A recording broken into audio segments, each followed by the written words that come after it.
Let's break it down. For nearly 2 hours, America was watching a State of the Union that was supposed to be about everyday life, prices, jobs, the border, and what comes next before the midterms. And then, deep into the speech, around the point where most viewers have already formed their opinion, President Trump pivoted to something far bigger than domestic politics: Iran. Not a policy memo, not a quiet briefing, a nationally televised argument that the United States may be heading toward its most aggressive confrontation with Tehran in decades, while a massive US military buildup is already positioned close enough to strike. I'm Imran, a Middle East-based analyst, and today we're going to unpack what Trump actually said, why the timing matters, why selling an Iran strategy to the American public is harder than it looks, the risks and scenarios from here, and what you should watch next. First, what happened?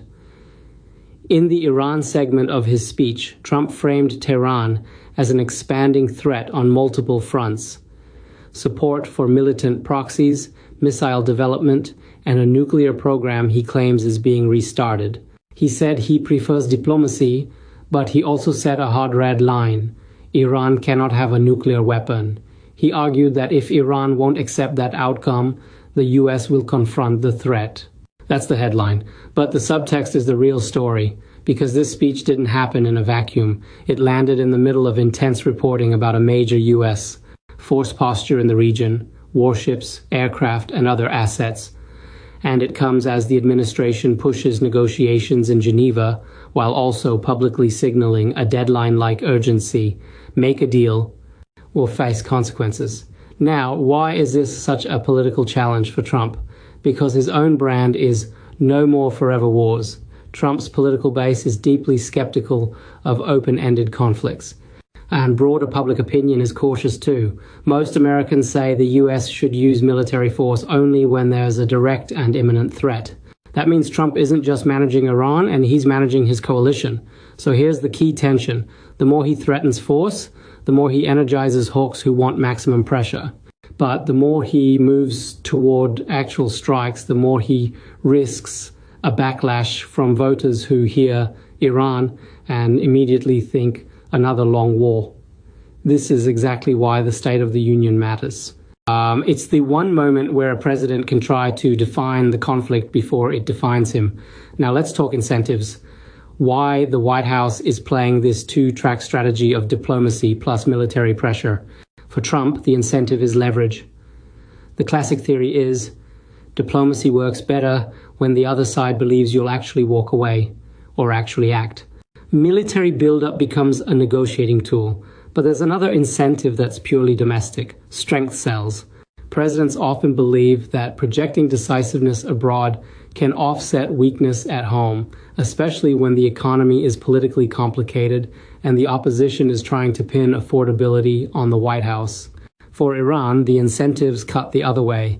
Tehran's leadership does not want to appear to be conceding under threat, because that can look like weakness internally and regionally. And Iran's official line remains that its nuclear program is for civilian energy purposes, not weapons.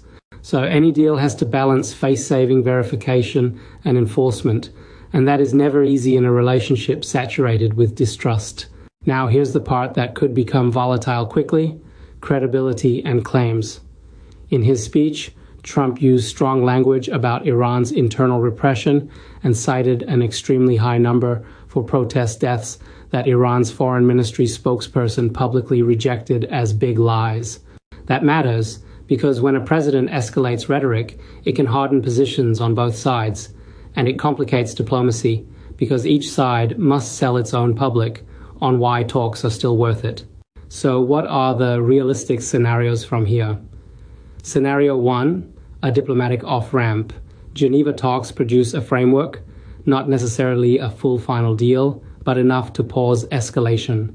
Limits, inspections, timelines, and verification steps that allow both sides to claim a win. Trump gets to say peace through strength. Iran gets to say we protected our rights, and the crisis cools. Scenario 2, limited strikes with big consequences. Trump chooses a contained, military action designed to hit specific targets and end quickly. The problem is that containment is not fully controllable. Iran can respond indirectly through regional proxies, cyber operations, or pressure on shipping lanes. Limited strikes can remain limited, or they can become a ladder. Scenario 3, a long conflict no one publicly wants. If deterrence fails and retaliation spirals, you get sustained operations lasting weeks or longer, exactly the scenario many Americans fear. That's when sell the plan becomes impossible, because the plan becomes the war. Now what should you watch next?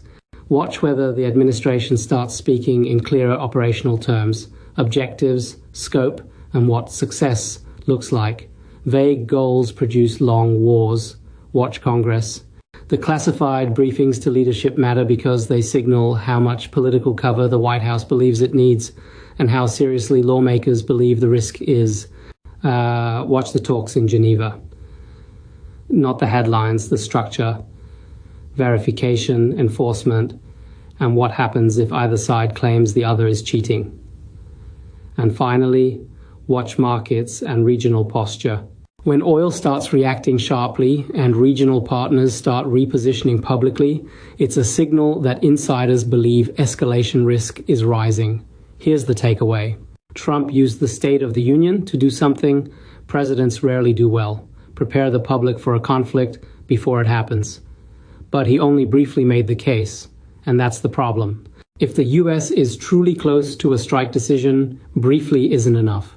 The public will demand clarity, Congress will demand accountability, and allies will demand a plan. If you want more breakdowns like this, calm, structured, and focused on incentives, hit like, subscribe, and share. And comment below, do you think this ends in a deal? Or are we watching the runway to another Middle East escalation?